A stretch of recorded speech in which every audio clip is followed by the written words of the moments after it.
Ciné qui se mérite, cela commence toujours par une belle affiche. Celle de cette année est particulièrement remarquée. Signée Alex Alice, c'est un véritable succès.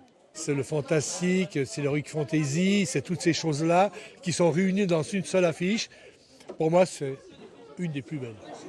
Après l'affiche, il y a les têtes d'affiche. Cette année, l'Américain Tony Moore est présent.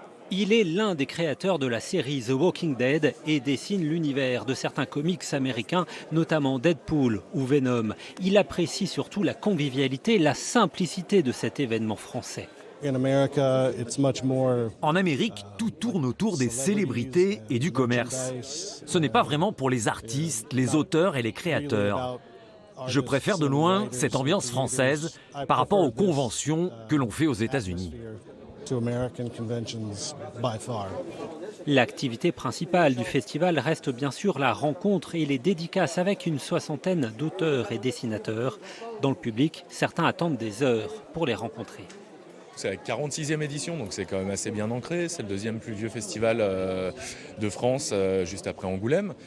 On va dire pour Chambéry, oui, c'est une évidence. C'est une évidence, le festival, on ne se voit pas ne pas le faire.